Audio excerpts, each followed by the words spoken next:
তার মায়ের চিৎকার আমার চোখের সামনে এখনও ভাসতেছে। তার মা কিভাবে চিৎকার করেছে আমাদের সামনে যখন লাশটা আমরা ভার্সিটিতে নিয়ে যাই।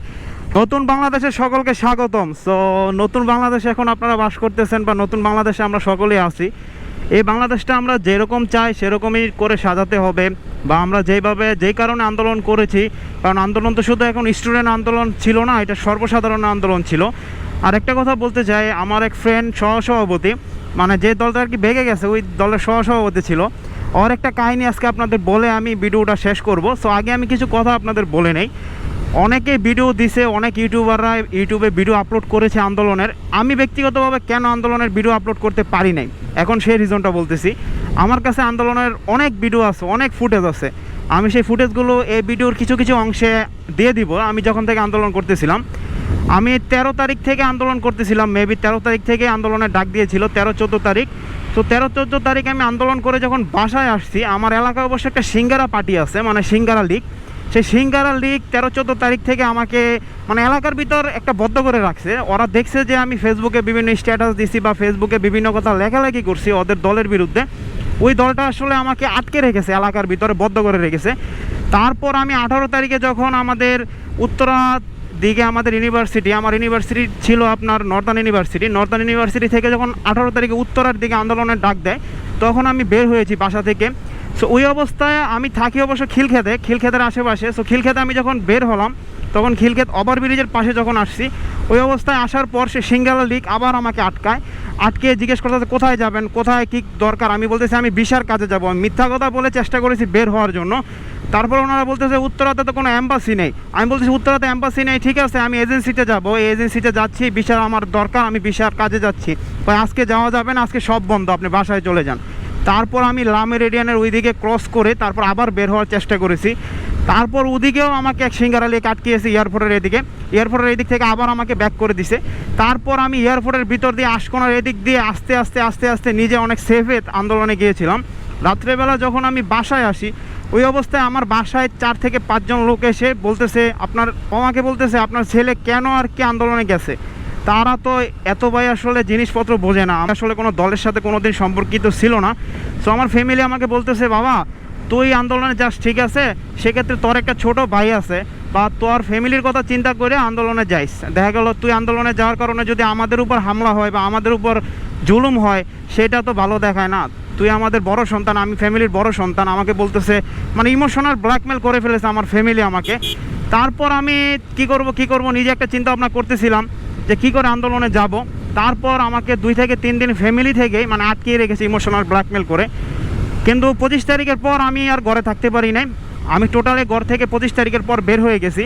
আমার ফেসবুক বা ইউটিউব ওয়ালে আমি কিছু পোস্ট দিয়েছি। আমার ফেসবুকটা অবশ্য হ্যাক হয়ে গেছে, সেটা আমি ফিরিয়ে আনার চেষ্টা করতেছি। দেখা যাক, আমি ফেসবুকের কাছে আবেদন করেছি, যদি আমার ফেসবুকটা ফিরে পাই তাহলে আপনারা সেই ফেসবুক আইডি আবার পাবেন, না হলে আর একটা নতুন ফেসবুক আইডি অ্যাড করে দিব। ওইটা নিয়ে আমি মাথা ঘামাচ্ছি না। 26 তারিখে আমি আবার বের হয়ে যাই আমার বাসা থেকে। 26 তারিখে বের হয়ে আমার এক ফ্রেন্ডের বাসা ছিল উত্তরা 7 নম্বর সেক্টরে। সেই 7 নম্বর সেক্টরের বাসাতে থাকি এবং থেকে আমি বিএনএসে আন্দোলন শুরু করি। আমাদের যে ভার্সিটি নর্দার্ন ইউনিভার্সিটি বর্তমান স্টুডেন্ট যারা, ওনাদের সাথে ইউনিভার্সিটি স্টুডেন্টের সাথে আমি আন্দোলন করার পর আমার চোখের সামনে আমাদের ইউনিভার্সিটির এক স্টুডেন্ট মারা গেছে আমার চোখের সামনে। তার বুকে 16 থেকে 17টা গুলি লাগছে, 16 থেকে 17টা। যদিও তার ছবি ফেসবুক বা ইউটিউবে শেয়ার করা যাবে না এই ভিডিওটা যেদিকে যাবে, কারণ শেয়ার করলে কোনো রিপোর্ট আসতে পারে। সো ওইটা আপনারা যদি চান অবশ্যই কমেন্ট করতে পারেন, আমি আমার টেলিগ্রামটা অ্যাড করে দিব।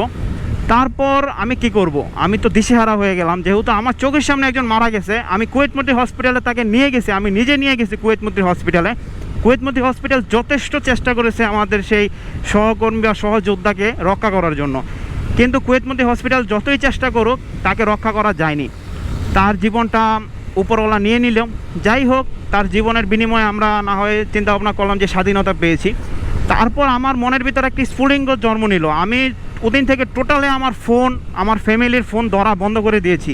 এখন কারণ কি ছিল, আমি যদি আমার ফ্যামিলির ফোনটা ধরতাম আমি কিন্তু ইমোশনাল ব্ল্যাকমেলের শিকার হতাম। আমার ফ্যামিলি আমাকে নানাভাবে ইমোশনাল ব্ল্যাকমেল করতেছিল যে তুই আন্দোলনে যাস না, তুই আন্দোলনে গেলে আমাদের সমস্যা হবে, তোর একটা ছোট ভাই আছে, তোর ভাইয়ের সমস্যা হবে, বা আমাদের ফ্যামিলিগত প্রবলেম হবে, যেহেতু আমরা কোনো রাজনীতি করি না বা আমরা রাজনীতির সাথে জড়িত না। তারপর আমি ফ্যামিলির সাথে যোগাযোগ টোটালে বন্ধ করে দিই। তারপর থেকে শুরু হয় ঢালাওভাবে আন্দোলন। আমার বন্ধুর বাসায় 29 জুলাই আমার বন্ধুর বাসায় পুলিশ হানা দেয় সিভিল ড্রেসে। ওনাদের নিজস্ব অবশ্য বিল্ডিং ওই জায়গায় উত্তরা 7 নম্বর সেক্টরে। ওদের দারোয়ানকে বেঁধে তারপর উপরে পুলিশ ওঠে সিভিল ড্রেসে। ঢুকে আমাকে নিজে জিজ্ঞাসাবাদ করতেছিল যে আপনি কেন আসছেন। আমার ফ্রেন্ড অবশ্যই একটা বুদ্ধিদীপ্ত উত্তর দিয়েছে। আমার ফ্রেন্ড সেই বুদ্ধিদীপ্ত অ্যান্সারটা ছিল যে ও আমার চাচতো ভাই গ্রাম থেকে এসেছে এখানে থাকার জন্য। অবশ্য ওই সময় আমার থাইল্যান্ডের একটা ভিসা লাগানো ছিল, তখন ওই দেখিয়েছে যে ও থাইল্যান্ডে যাবে, এই কারণে আর কি ওখান গ্রাম থেকে ঢাকা এসেছে। সো আমার থাইল্যান্ডের ভিসা ছিল ওই সময়, ইন্ডিয়ার ভিসা ছিল লাগানো, মালয়েশিয়ার ভিসা করা ছিল। সেগুলো আমি করেছিলাম অনেক আগে ট্যুর দেওয়ার জন্য, কিন্তু আর ট্যুর দেওয়া হয় নাই, দেশের পরিস্থিতির কারণে আর ট্যুর দেওয়া হয় নাই। ওই সময় আমি চিন্তা করতেছিলাম জুলাইয়ের দিকে যাব, কিন্তু আর ট্যুর দেওয়া হয় নাই। সো এখন ওইটা দেখে আমি মোটামুটি রক্ষা পেয়েছি, কিন্তু ওর বাসা থেকেই 4 থেকে 5 জন স্টুডেন্টকে ধরে নিয়ে যায়। 4 থেকে 5 জন স্টুডেন্টকে ধরে নিয়ে যায় ওর বাসা থেকে 4 থেকে 5 জন স্টুডেন্টকে ধরে নিয়ে যায়। আমার চোখের সামনেই বের করেছিল। আমার ফ্রেন্ডকে অনেক জিজ্ঞাসাবাদ করেছে তুমি আন্দোলনে যাও কি না। আমার ফোন চেক করেছিল, আমার ফোন চেক করে অবশ্য আমি নিজে আমার সেফ মতো যে হাইট অপশনটা আছে সেই হাইট অপশনে ছবিগুলো রেখে দিয়েছিলাম। সেটা না হয় আলাদা বিষয়, এই ভিডিওটা দেখলে আবার অনেকে জেনে যাবে কোথায় চেক করতে হবে ভবিষ্যতে যদি কেউ এরকম জুলুম নির্যাতন করে। সো আমরা অবশ্য একটা চিন্তা ভাবনা ছিল যে যতই জুলুম নির্যাতন হোক না কেন তাদের কাছে মাথা নত করা যাবে না। মাথা নত করলে আমার যে এই ভার্সিটির যে ফ্রেন্ড বা ভার্সিটির যে ছোটো ভাই নিহত হয়েছে তার রক্তের সাথে আমরা বেইমানি করব যদি মাথা নত করি। যদি তাদের কাছে আমরা স্বীকার করি যে আমরা আন্দোলন, তাহলে আমাদের গ্রেপ্তার করে নেবে। হয় আমাকে গ্রেপ্তার করলে সমস্যা হতো না, কিন্তু একজন লোক তো আন্দোলন থেকে কমে যেত। সেজন্য আমি চেষ্টা করেছি শেষ পর্যন্ত থেকে এই সরকারকে অ্যাটলিস্ট পদত্যাগ করানোর জন্য। আমাদের চিন্তাভাবনাই ছিল এই সরকারকে পদত্যাগ করানোর জন্য। যখন আমাদের ফ্রেন্ড মারা গেছে, আমার ভার্সিটির ছোটো ভাই মারা গেছে আমার চোখের সামনে, 16 থেকে 17টা বা 18টা গুলি লেগেছে তার বুকের ভিতরে। তার মায়ের চিৎকার আমার চোখের সামনে এখনও ভাসতেছে। তার মা কিভাবে চিৎকার করেছে আমাদের সামনে যখন লাশটা আমরা ভার্সিটিতে নিয়ে যাই। আরেকটা মজার কাহিনী হলো, আমাদের ভার্সিটি নর্দার্ন ইউনিভার্সিটির গেট কিন্তু আওয়ামী লীগের যে লীগ বাহিনী আছে তারা কিন্তু আটকে দিয়েছিল। কোনো শিক্ষার্থীকে সেখানে প্রবেশ করতে দিচ্ছিল না জানাজা পড়ার জন্য। দেখেন তারা কত জুলুম করেছে আমাদের ভার্সিটি। আমরা স্টুডেন্ট বা রানিং স্টুডেন্ট যারা, তাদেরকেও ঢুকতে দিচ্ছিল না, কারণ তারা বলতেছে এখানে জানাজা পড়া যাবে না। যেসব শিক্ষার্থী আন্দোলন নিহত হয়েছে তাদের জানাজা ভার্সিটিতে পড়া যাবে না, একজনের জানাজা তারা পড়তে দিবে না ভার্সিটিতে। আমরা লাস্ট নিয়ে তারপর অনেক চেষ্টা করে আমরা বিভিন্ন ফ্যাকাল্টিকে বলেছি, ফ্যাকাল্টিকে বলার পর ফ্যাকাল্টি চিন্তা ভাবনা করে ভার্সিটির গেট আমাদের জন্য খুলে দেয়। তারপর আমরা তার লাস্ট নিয়ে তার মার আহাজারি, তার মার চিৎকার এখনও আমার চোখের ভিতরে ভাসে। আমি এখনও রাত্রেবেলা ঘুমাতে গেলে তার এই চিৎকারগুলো আমার চোখের ভিতরে ভাসে। আজ প্রায় দেশ স্বাধীন হয়েছে 2 থেকে 3 সপ্তাহ হতে চলছে, এখনও কিন্তু আমরা স্বাধীনতা অর্জন করতে পারি নাই। কারণ আমরা যে বাংলাদেশের জন্য আন্দোলন করেছি, যে বাংলাদেশের জন্য স্বপ্ন দেখেছি, হয়তো আমাদের নতুন সরকার ভিডিও রিলিজ হতে হতে শপথ গ্রহণ করে ফেলবে, কিন্তু তারপর আমাদের দেশকে আদৌ স্বাধীন হয়েছে? আমাদের দেশে লুটপাট কেন হচ্ছে? এর জন্য তো আমরা আন্দোলন করি নাই। আমি একজন শিক্ষার্থী হিসেবে এটা তো আমি চাই না যে আমার দেশে লুটপাট হবে, আমার দেশে এরকম হাঙ্গামা হবে। যারা হিন্দু ভাই বোন আছে তারাও তো আমাদের ভাই বোন, দিন শেষে তারাও তো আমাদের সাথে যোগদান করেছিল। আমার ভার্সিটির 5 থেকে 6 জন হিন্দু আমার সাথে আন্দোলন করেছিল একবারে শেষ পর্যন্ত, 35 জুলাই পর্যন্ত। সো 35 জুলাই কেন বললাম? কারণ ওই মাসটাকে আমি জুলাই মাস হিসাবে কাউন্ট করতেছি, কারণ জুলাই মাস আজীবন থাকবে বাঙালির রক্তে। যে সরকারি আসুক না কেন, আমরা স্টুডেন্টরা যতদিন ধরে জীবিত আছি ততদিন ধরে জুলাই মাস থাকবে সবার মনে। এখন আপনাদের আরেকটা মজার বিষয় শেয়ার করি, সেটা হলো আমি যখন আন্দোলন করতেছিলাম, আমার এক ফ্রেন্ড আছে আমাদের এলাকার সিঙ্গারা লীগের সহসভাপতি, মানে ছাত্রলীগকে আমি সিঙ্গারা লীগ বলি, কারণ আমাদের এলাকায় যে ছাত্রলীগ আছে ওরা একটা সিঙ্গারা খাওয়ার জন্য সারাদিন বসে থাকতো, মানুষ পেটানোর জন্য, যে ছাত্ররা কখন বের হবে ওদেরকে ধরে পেটাবো। সেই সিঙ্গারা লীগে আমার এক ফ্রেন্ড, একবার ক্লোজ ফ্রেন্ড, সে সিঙ্গারা লীগের সহসভাপতি ছিল, আমরা যে এলাকাতে বাস করি ওই এলাকাতে।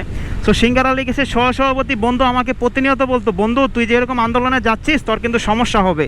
আমাদের উপর থেকে কড়া নির্দেশ আছে যে কেউ যদি কোনো আন্দোলনে যায় তাকে হাত পা বাইরে ভাঙ্গা দিবা।